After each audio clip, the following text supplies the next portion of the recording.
Hi friends, welcome to Jaya's garden. என்னங்க எல்லோரும் நல்லா இருக்கீங்களா? நான் நல்லா இருக்கேன். உங்களுக்கு 25வது வருஷம் எப்படிங்க இருக்குது? எனக்கு ரொம்பவே நல்லா இருக்குது. ஓகே ஃப்ரெண்ட்ஸ், நம்ம இன்றைக்கி ஒரு இன்ட்ரெஸ்டிங்கான ஒரு வீடியோ, அதுவும் ஒரு இன்ஃபர்மேட்டிவான ஒரு வீடியோ தான் பார்க்க போகிறோம். அதுக்கு முன்னாடி ஜெயாஸ் கார்டன் சேனலை நீங்கள் சப்ஸ்கிரைப் பண்ணலை அப்படின்னா சப்ஸ்கிரைப் பண்ணிக்கோங்க. அப்படியே பக்கத்தில் இருக்கக்கூடிய பெல் ஐக்கானை ஆல் ஆப்ஷன் போட்டு வச்சுக்கோங்க. எல்லாருக்குமே தக்காளி அப்படிங்கிறது அது என்ன சொல்கிறது, நம்ம கிச்சனுடைய குயின் அழகி, அவளை நிறைய வீட்டில் வச்சுக்குவோம். என்ன காய் இருக்கோ இல்லையோ தக்காளி மட்டும் இருந்தாவே என்ன செஞ்சுருவோம், சூப்பராக சமையலையே முடிச்சிருவோம் பெண்களாகிய நம்ம. அது ஒன்றும் இல்லைன்னா கையே ஒடிஞ்ச மாதிரி இருக்கும். அதை எப்படி நம்ம வீட்டில் வளர்க்கலாம் அப்படிங்கிறத பற்றின ஒரு சில விஷயங்கள் நம்ம ஏற்கனவே சேனலில் நிறைய போட்டிருக்கோம். ஆனாலும் இன்றைக்கும் ஒரு சில விஷயங்களை உங்கள்கிட்ட பேசணும். ஏன்னா நம்ம வீட்டில் நான் ஒரே ஒரு தக்காளி செடியை நான் உங்கள்கிட்ட காமிக்கலான்னு நினைக்கிறேன். இங்கே பாருங்க, தெரியுதா வரிசையா எப்படி? அப்புறம் இந்த வரிசையை பாருங்கள், அப்புறம் இங்கே பாருங்கள், அப்புறம் இங்கே பாருங்கள், தெரியுதா?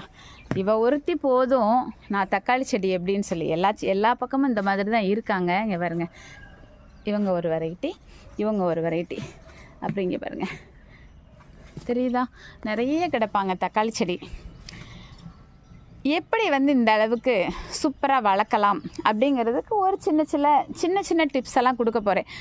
அப்புறம் நான் இந்த தக்காளி செடி வளர்ப்பில் பண்ணின தப்பு என்ன, அதை நீங்கள் பண்ணாமல் இருக்கிறதுக்கு என்ன அப்படிங்கிறதையும் நான் சொல்ல போகிறேன். ஏன்னா என்னுடைய 2 வருட அனுபவத்தில் 2 தப்பு பண்ணியிருக்கேன். அந்த 2 தப்பையும் நீங்கள் பண்ணாமல் இருந்தீங்கன்னா இன்னும் சூப்பராக என்னெல்லாம் அதில் நடக்கும் அப்படிங்கிறதையும் நான் சொல்லுவேன். நான் அறுவடையெல்லாம் நல்லா எடுத்துகிட்ருக்கேன் 2 வருஷமாக. ஆனால் ஒரு சில விஷயங்கள் தப்பு பண்ணியிருக்கேன், அதையும் நான் உங்கள்கிட்ட சொல்ல போகிறேன். ஸோ வீடியோவை ஸ்கிப் பண்ணாமல் பார்த்தீங்க அப்படின்னா எல்லா டிப்ஸையும் நீங்கள் தெரிஞ்சுக்கலாம். ஓகேங்களா? எப்படி விதை விலைக்கு வாங்கினேன்னா கண்டிப்பாக கிடையாது. வெரைட்டிஸாக ஏதாவது நீங்கள் வளர்க்கணுன்னு ஆசைப்பட்டீங்கன்னா வேணும்னா நீங்கள் விலைகள் யாராவது வியாபார நோக்கத்தில் இருக்கிறவங்க கிட்ட வாங்காமல் மாடி தோட்டம் வச்சுருக்கவங்க கிட்ட, தோட்டம் வச்சுருக்கவங்க கிட்ட வாங்கினீங்க அப்படின்னா அது சூப்பராக முளைப்பு இருக்கும். இல்லை சாதாரணமாக தக்காளி தேவை அவ்வளோதாங்க, வேறு எதுவும் எனக்கு தேவையில்லை அப்படின்னு சொன்னீங்கன்னா, தக்காளி கடையில் வாங்குறீங்க பார்த்தீங்களா, அந்த தக்காளியை அப்படியே ஒரு மண்ணில் பிதுக்கி விட்டுட்டு அப்படியே மண்ணை அப்படியே கலந்து கையை வச்சு நல்லா அப்படியே விளையாண்டுருங்க. சரிங்களா? மணலில் விளையாடுவோம்லாம், அது மாதிரி விளையாண்டுருங்க. அவ்வளோதாங்க. வெயிலில் வைக்காமல் ஒரு வாரத்துக்கு நிழலில் வச்சுருங்க. அழகாக முளைப்பு வருவாங்க. சரிங்களா? இதுக்குன்னு தனியாக பாட்டிங் மிக்ஸ் ரெடி பண்ணி அது போடணும், இது போடணும். நோ, ஏதாவது ஒரு தொட்டி இந்த இருக்கா, கீரை தொட்டியாக இருக்கலாம், கத்திரிக்காய் தொட்டியாக இருக்கலாம், ஏதோ ஒரு செடி இருக்க தொட்டிக்குள்ளே அந்த விதைகளை தூவிட்டு அப்படியே மண்ணை அப்படி கையை வச்சு விளையாண்டுருங்க. அதாவது விதைகள் லைட்டாக மூடணும், அவ்வளோதான். அப்புறம் தண்ணி தெளித்து விட்டுருங்க. தினம் தண்ணி தெளித்து விடணும். முடிஞ்சால் 2 நேரம் தெளிங்க. நம்மளை மாதிரி ஆட்கள் என்ன சொல்கிறது, மறந்துடுவேன். இல்லைன்னா மாடிக்கு வர டைம் இல்லாமல் போயிடும். ஸோ எனக்கு அதனால் கொஞ்சம் பிரச்சனை. நீங்கள் அதெல்லாம் பண்ணாமல் 2 நேரம் தண்ணி தெளித்து விடுங்க. அழகாக 3 நாளில் முளைப்பு வந்துடுவாங்க. அதுக்கப்புறம் அழகாக வந்துடுவாங்க. ஒரு ஜான் வளர்ந்த உடனே அப்படி ஞாபகம் வச்சுக்கோங்க. அப்படி இல்லைன்னா 25 days to 30 days, அதுதான் அதனுடைய கரெக்டான அந்த நாற்றை எடுத்து வேறு இடத்துல நடுறதுக்கான டைமிங். அதை நீங்கள் விட்டுட்டு லேட்டாக எடுத்தீங்கன்னா அதுக்கு தகுந்த மாதிரி அதனுடைய வளர்ச்சி இன்னும் கொஞ்சம் டிலேயாக நடக்கும். அவ்வளோதான். அதுக்காக அது ஒன்றும்லாம் வம்பாலாம் போகாது, டிலே ப்ராசஸ், அவ்வளோதான். ஓகேங்களா? அதனால் கரெக்டாக அந்த ஒரு ஜான் அல்லது 25 days அதை எடுத்துருங்க. ஓகேங்களா? எடுத்து வேறு தொட்டியில் நல்ல ஒரு பாட்டிங் மிக்ஸ் போட்டு ரெடி பண்ணுங்கள். என்ன போடலாம் அப்படின்னா, மெயினாக செம்மண்ணோ தோட்டத்து மண்ணோ பக்கத்தில் இருக்கிற மண்ணோ ஏதோ ஒன்று எடுத்துக்கோங்க. அதுக்கப்புறம் அதோட தொழு உரம் கலந்துக்கோங்க. கண்டிப்பாக வேப்ப முன்னாக்கு ஒரு கை அளவுக்கு நீங்கள் கலந்துக்கணுங்க. அதுக்கப்புறமா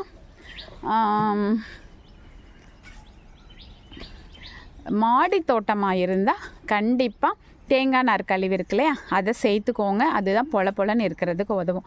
இவ்வளோதாங்க, பெருசாலாம் வேறு எதுவும் நீங்கள் போட வேணாம். ஓகேங்களா? அதை என்னைக்கு விதை போட்டிங்களோ அன்னைக்கே பாட்டிங் மிக்ஸ் ரெடியாக இருக்கணும். ஸோ 1 மந்த் கழித்து நம்ம அதை பிடுங்கி நடுற வரைக்கும் இது அப்படியே இருக்கணும். டெய்லி தண்ணி ஊற்றிக்கிட்டே இருக்கணும். அப்போ அந்த மண் சும்மா அப்படி ஒரு என்ன சொல்லுது, செறிவூட்டிய மண்ணாக மாறி இருக்கும். அப்படி மாறின மண்ணில் நட்டோம் அப்படின்னா, இங்கே பார்த்தீங்களா, நான் இப்போ என்ன சொன்னனோ அந்த ப்ராசஸில் தான் இவங்களெல்லாம் எடுத்து நட்டிருக்கேன். நட்ட உடனேயே பாருங்கள், நட்ட 5வது நாட்களில் பூக்கள் வந்துட்டாங்க. பார்த்தீங்களா? இன்னும் ஒரு வாரத்துலலாம் பிஞ்சு பிடிச்சிருவாங்க. சரிங்களா? இந்த நாற்றுக்கள் இருக்கும்போது ஏதாவது அதில் பண்ணணுமா அப்படின்னு கேட்டாக்க, நாற்றுக்களில் தண்ணி தெளிச்சிக்கிட்டே இருக்கும்போது அந்த 1 மந்தில் இடையில தேவைப்பட்டால் நீங்கள் செடிங்களுக்கு மீன் அமிலம் ஸ்ப்ரே பண்ணால் அதை மண்ணுக்கும் ஊற்றி அந்த செடிகளுக்கு மேலேயும் நல்லா ஸ்ப்ரே பண்ணி விட்டீங்க அப்படின்னா கருகி போகாமல் அழகாக பசுமையாக சூப்பராக இந்த இருக்குது. பார்த்தீங்களா எவ்வளோ ஹெல்த்தியாக வந்திருக்காங்க. இது மாதிரி வருவாங்க. சரிங்களா? இந்த மாதிரி வளர்த்துக்கோங்க. அதுக்கப்புறம் இந்த பூக்கள் வர ஆரம்பித்ததுக்கப்புறமா கண்டிப்பாக 15 நாளைக்கு ஒரு தடவை நீங்கள் தொழு உரம் ஒரு கை அளவுக்கு தக்காளி செடிகளுக்கு கொடுத்தீங்க அப்படின்னா தான் இந்த மாதிரி அப்பா எவ்வளவு காய்கள் பார்த்தீங்களா, இந்த மாதிரி காய்கள் வருவாங்க. சரிங்களா? இந்த மாதிரி காய்கள் வரணும்னா இப்படி நீங்கள் பண்ணணும். சரி, தக்காளி நல்லா பெருசாகணும். பார்த்தாவே தெரியும் எவ்வளோ ஹெல்த்தியாக இருக்காங்க. இன்னும் நான் பறைக்கல, ஆனாலும் சில இது இப்படி பழுத்துடுவாங்க. ஒரு 3/4 இது வந்துருச்சுன்னா கடன்னு டெய்லி எனக்கு டெய்லியுமே காய் வந்துடும். எவ்வளோ குட்டி குட்டியாலாம் கிடக்காங்க பாருங்கள். பிஞ்சு அவ்வளோ பிஞ்சு வந்திருக்கு. டெய்லியுமே நான் மற்ற யூடியூபர்ஸ் மாதிரி நல்லா பழுக்க விட மாட்டேன். லைட்டாக சிவப்பு வந்தோடனே எடுத்து கொண்டு போய் அப்படியே அங்கனக்குள்ளே டைனிங் டேபிளில் ஒரு இதில் போட்டு வச்சுருவேன். 2 நாளையில் சுவைன்னு மாறிடும். அதுக்கப்புறம் நம்ம தேவைக்கு யூஸ் பண்ணிக்கலாம். சரிங்களா? நல்ல புளிப்பு சுவை இருக்குதுங்க. வீட்டில் நம்ம கடையில் வாங்குறதெல்லாம் பார்த்திங்கன்னா 4 தக்காளி போடுற இடத்துல இது 2 தக்காளி போட்டாவே போதும். அந்தளவுக்கு புளிப்பு சுவை, ஒரு நல்ல ஒரு டேஸ்ட்டு, வாயில் அடி நினச்சி பார்க்குற மாதிரி ஒரு டேஸ்ட் இருக்குது. ஓகேங்களா? 15 நாளைக்கு ஒரு தடவை தொழு உரம் கொடுங்க. மண்ணை நல்லா பொலன்னு கிளறி விட்டுட்டு அதுக்கப்புறமா தொழு உரம் கொடுக்கணும். ஓகேங்களா? இன்னும் நல்ல பெருசாக அடி கும்முன்னு இருக்கணும் தக்காளி செடி அப்படின்னா இன்னும் ஒரு டிப்ஸ் சொல்ல போகிறேன். அது என்ன அப்படின்னா, இந்த நேரத்தில் நான் போடுறதுக்கு காரணமே இது உங்களுக்கு தெரியணும். நம்ம ஏற்கனவே ஷார்ட்ஸில் சொல்லியிருக்கேன். பட் இதை வீடியோவாக போட்டால் அது உங்களுக்கு எடுத்து பார்த்து அடிக்கடி நீங்கள் யூஸ் பண்ணுறதுக்கு பிரயோஜனமாக இருக்கும். கண்டிப்பாக சேவ் பண்ணி தனியாக உங்களோட ப்ளே லிஸ்ட்டில் போட்டு வச்சுக்கோங்க. இப்போ பொங்கலுக்கு நம்ம வீட்டில் ஒரு வேளை பெயிண்ட் அடிக்கிறோனாலும் பக்கத்தில் எங்கேயாவது ஒரு சின்ன கிராமம் மாதிரி தெரிஞ்சவங்க இருந்தாங்க அப்படின்னா சுண்ணாம்பு கல்லை முந்தின நாளே ஊற போட்டு மறுநாள் எடுத்து அதை நம்ம அடிப்பாங்க. அவங்கக்கிட்ட சொல்லி வச்சுட்டு, நான்லாம் சொல்லி வச்சுட்டேன், அவங்கக்கிட்ட சொல்லி வச்சுட்டு அந்த மேலே தெளிஞ்சு இருக்கிற தண்ணியை அவங்க அதை வேஸ்ட் பண்ண தான் செய்வாங்க. அந்த தண்ணி அதுக்கப்புறம் கீழே இருக்க சுண்ணாம்பு தானே அவங்க யூஸ் பண்ண போகிறாங்க. அந்த தெளிந்த தண்ணீரை எடுத்து ஸ்டோர் பண்ணி வச்சுக்கோங்க. 1 வருஷத்துக்கு கூட வச்சுக்கலாங்க. சரிங்களா? அதை தான் எடுத்து கண்டிப்பாக யூஸ் பண்ணணும். இது எனக்கு ஒரு விவசாயம் பண்ணக்கூடிய ஒரு பிரதர் சொல்லி கொடுத்ததுங்க. சரிங்களா? ஏன் அப்படின்னா, சில பேர் நிறைய யூடியூப்பில் பார்க்குறோம், சுண்ணாம்பு ஒரு பாக்கெட் கடையில் வாங்குங்க, அதை கரைச்சி ஊற்றுங்கன்னு. சில பேர் அளவு தெரியாமல் ஊற்றி செடி கருகி போயிடும். இலைகள்லாம் மொட்டுக்களெல்லாம் பூக்களெல்லாம் கருகிட்டே வருவாங்க. அது அந்த அளவுக்கு எஃபெக்டிவாக இருக்காது. அது செடியை வம்பாக்கிடும் அதனுடைய ஆயிலை. அதே மாதிரி சுண்ணாம்பை கரைச்சி ஊற்றுங்கம்மாங்க, சுண்ணாம்பை மிக்ஸ் பண்ணுங்கம்மாங்க. அதெல்லாம் பண்ணாதீங்க. சுண்ணாம்பு கல்லில் வரக்கூடிய மறுநாள் இருக்கக்கூடிய அந்த தெளிந்த நீர் மட்டும்தான் தக்காளி செடி ஹெல்த்தியாக தக்காளி வர்றதுக்கு ஹெல்ப் பண்ணும். சரிங்களா? சரி, நிறைய பேர் நான் அப்படியே வீட்டில் இருக்கிற கழனி தண்ணியெல்லாம் கொண்டு அப்படியே ஊற்றிடுவேன் அப்படிம்பாங்க. சரியாக யூடியூப்பை பார்க்குறது கிடையாது. அதை புளிக்க வச்சு ஊற்றணும்னு சொல்லுவோம். ஆனால் இவங்க அப்படியே கொண்டு ஊற்றிடுவாங்க. அதுவும் செடிக்கு நல்லதில்லை. அது மாதிரி தான் சுண்ணாம்பு தண்ணியை ஊற்றணும்னு நான் சொன்ன உடனே கவனமாக கேட்டுக்கோங்க. அதை எடுத்து ஒரு டப்பாவில் ஸ்டோர் பண்ணிக்கோங்க. ஸ்டோர் பண்ணிவிட்டு 1 லிட்டருக்கு 2 ml 2 mlனால் நம்ம வீட்டில் சாதாரணமாக டாக்டர்கிட்ட போனால் குட்டி பிள்ளைக்கு மருந்தே 5 ml தான் கொடுப்பாங்க. அந்த அளவு கூட கொடுக்கக்கூடாது. அதை விட கம்மி. அப்படின்னா நான் எவ்வளவு கம்மியாக விடணும்னு சொல்கிறேங்கிறத நீங்கள் நல்லா கவனத்துக்கு கொண்டு வரணுங்க. 2 ml 1 லிட்டர் தண்ணிக்கு. இதுவே அவ்வளோ வேலை செய்யும்.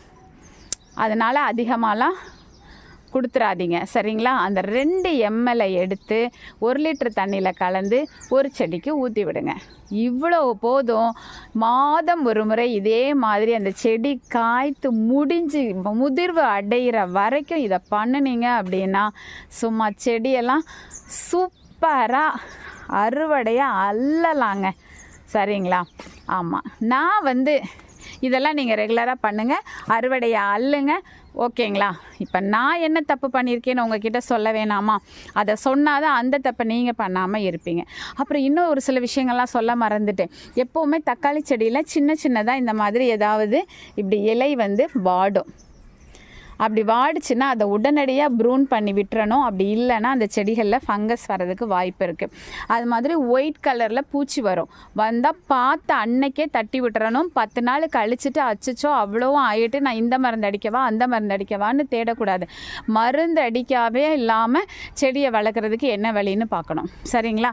உடனடியாக அதை நீங்கள் ரிமூவ் பண்ணி விட்டீங்க ப்ரெஷ்ஷை வச்சு அப்படின்னா எந்த மருந்துமே அடிக்க தேவைப்படாது. செடி நல்லாயிருக்கும். அப்பப்போ காய்ஞ்சி இலை ஒரு மாதிரி கருகி போயிருக்கும். அது உடனே அப்புறப்படுத்தலைன்னா ஃபங்கஸ் வந்துடும். அதே மாதிரி நான் நிறைய தடவை சொல்லியிருக்கேன், எந்த செடியாக இருந்தாலும் கீழே இப்போ வேறு ஒரு செடியில் கூட காமிக்கிறேனே, கீழே மண்ணில் அதனுடைய இலைகள் படக்கூடாது தெரியுதா. அந்த குச்சிக்கும் அந்த செடிக்கும் அந்த மண்ணுக்குமான டிஸ்டன்ஸ் கொஞ்சம் ஒரு 1/2 அடி 1 அடி இருக்கிற 1/2 அடி இருக்கிற மாதிரி பார்த்துக்கோங்க. 1 அடி கூட வேணாம், 1/2 அடி இருக்கிற மாதிரி.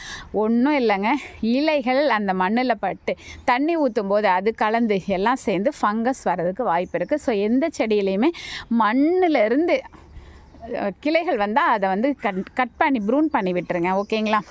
இந்த அளவு நீங்கள் தெரிஞ்சுக்கிட்டிங்கனாவே போதுங்க. சரி, நான் என்ன தப்பு பண்ணினேன் அப்படின்னு சொல்லி தானே கேட்குறீங்க. எனக்கு எப்போவுமே வீக்கெண்டு தான் வேலை பார்க்குற மாதிரி இருக்கும், நிறைய வேலை. மற்ற அந்த நிறைய வேலையில் மண் கலவை போடுறது, நாற்று பிடிங்கி நடுறது, கலர்றது, உரம் போடுறது, எவ்வளோ தான் சண்டேயும் சாட்டர்டேயும் பார்க்குறது. அதுவும் சண்டே மட்டும்தான் லீவ் இருக்குது. அதனால் இந்த தக்காளி செடிகளுக்கு எதுக்குமே ஒரு பந்தல் போட்டு கொடுக்கறது கிடையாது. கீழே விழுந்துருவாங்க. விழுந்ததுக்கப்புறம் எடுத்து நடுறது கஷ்டம். எடுத்து அதை நிப்பாட்டி அதுக்கு சப்போர்ட் கொடுக்கறது கொஞ்சம் கஷ்டம். அது நான் தப்பு பண்ணிட்டேன். போன வருஷமும் அதே தப்பு பண்ணினேன், இந்த வருஷமும் அதே தப்பு பண்ணிட்டேன். இப்போ இந்த வச்சுருக்கேன் பார்த்தீங்களா, ஜெயண்டிக்கு குச்சி நட்டு வச்சுருக்கேன்னா, செடி நாற்று நட்ட உடனே இப்படி குச்சி நட்டுறணும் சரிங்களா. இதெல்லாம் ஒழுங்காக தான் பண்ணுவேன். இதுக்கப்புறம் அது வளர வளர வளர அவங்க நிற்க முடியாமல் தடுமாறுவாங்கல்ல, அந்த டைமில் கரெக்டாக ஏதாவது ஒரு கயிறை கட்டி மேலே இழுத்து அழகாக ஒரு பந்து பிடிச்சி இழுத்தாவது கட்டி விடணும். அதுக்கும் எனக்கு எங்கள் வீட்டில் கயிறு கட்டுறதுக்கும் நான் யாரையாவது ஹெல்ப் தான் கேட்குற மாதிரி இருக்குது. அந்த கயிறு மேலே இந்த கயிறு கட்டினா தானே அதை இழுத்து கட்ட முடியும். ஸோ அது நடக்காததுனாலேயே செடி கொஞ்சம் நல்லா வளர்ந்து கீழே குனிஞ்சு கூணு விழுந்து படுத்து பட்டுருவாங்க. அதுக்கப்புறம் எதுவும் பண்ண முடியாது. ஸோ நீங்கள் சரியான சப்போர்ட் கொடுங்க. ஒவ்வொரு கிளையையும் லைட்டாக இறுக்கி பிடிச்சி கழுத்தை நெரிச்சிடாதீங்க. லேசாக ஒரு கயிறு கட்டி மேலே இழுத்து கட்டிட்டிங்கன்னா அதை சப்போர்ட்லேயே அவங்க அது மாதிரி குச்சும் வச்சுருங்க, அழகாக வருவாங்க. இல்லை ஏதாவது பந்தல் போட முடிஞ்சால் போடுங்க. இந்த 2 வருஷமாக நான் இதை தான் நான் பண்ணலை. ஸோ அதனாலேயே செடிகள் எல்லாம் எனக்கு பார்க்குறதுக்கு அழகாக இல்லாமல் போயிட்டாங்க. மற்றவங்கெல்லாம் பார்த்தீங்க, ஆனால் அறுவடைக்கு குறைச்சல்லாம் கிடையாதுங்க. பார்க்க அழகில்லாமல் இருக்கும் இந்த சைடு பார்க்குறப்ப. ஆனால் அறுவடையெல்லாம் அள்ளிக்கிட்டு தான் இருக்கிறேன். குறைவில்லாத தேவையை பூர்த்தி பண்ணுற மாடி தோட்டம் என்னுடைய தோட்டம், அவ்வளோதாங்க. அதுக்காக நான் இதை கொண்டு போய் விற்கிறதுக்கோ வேறு எதுவும் பண்ண முடியாது, பண்ணவும் மாட்டேன். நான் சாப்பிட்றேன், ஏதோ என்னை பார்க்க வரவங்க இல்லை எனக்கு தெரிஞ்ச எனக்கு அன்புக்குரியவங்களுக்கு நான் கொடுக்குறேன், அவ்வளோதான். அது போதுமே. மாடி தோட்டம் என் தேவைகளை பூர்த்தி பண்ணுது, அந்தளவுக்கு செய்கிறேன். அழகாகவும் இருக்கணும்ல, அதுக்காக நான் உங்களுக்கு டிப்ஸ் சொல்லிகிட்ருக்கேன். நான் இந்த தடவை என்ன பண்ண போகிறேன் அப்படின்னா, இந்த மாதிரி அடுத்து இப்போ நாற்று விட போகிறேன். அந்த நாற்று விட்டதுக்கப்புறம் நான் ஒரு பிளான் வச்சுருக்கேன். அது ஒரு சஸ்பென்ஸாக இருக்கட்டும். அது சக்ஸஸ் ஆகும் அப்படின்னு நினச்சிருக்கேன். ஆகுமா அப்படின்னு தெரில. ஆனால் எனக்கு அப்படி ஏற்கனவே ஒரு 10 வருஷத்துக்கு முன்னாடி 10-15 வருஷத்துக்கு முன்னாடி ஒரு வீட்டுக்கு நான் போயிருந்தப்ப அவங்க வீட்டில் தக்காளி செடிக்கு அந்த மாதிரியான ஒரு சப்போர்ட் கொடுத்துருந்தாங்க. ஸோ அது பண்ணலாம் அப்படின்னு ஒரு ஐடியா. சஸ்பென்ஸாக இருக்கட்டும், நான் பண்ணும்போது உங்களுக்கு ஒரு ஷார்ட்ஸாக போடுறேன். ஓகே ஃப்ரெண்ட்ஸ், இப்போ தக்காளியை பற்றின A to Z விஷயங்கள் நீங்கள் தெரிஞ்சுருக்கீங்க ஓகேங்களா. இது போதுமானதாக இருக்கும்னு நினைக்கிறேன். அப்படி உங்களுக்கு போதுமானதாக இருந்தது, இன்ட்ரெஸ்டிங்காக இருந்தது, இன்ஃபர்மேட்டிவாக இருந்தது அப்படின்னு தோணுச்சு அப்படின்னா கண்டிப்பாக ஃப்ரெண்ட்ஸ் அண்ட் ரிலேட்டிவ்க்கு ஷேர் பண்ணுங்கள். மறக்காமல் சேனலை சப்ஸ்கிரைப் பண்ணி சப்போர்ட் பண்ணுங்கள். Okay, bye friends. Thanks for வாட்சிங்.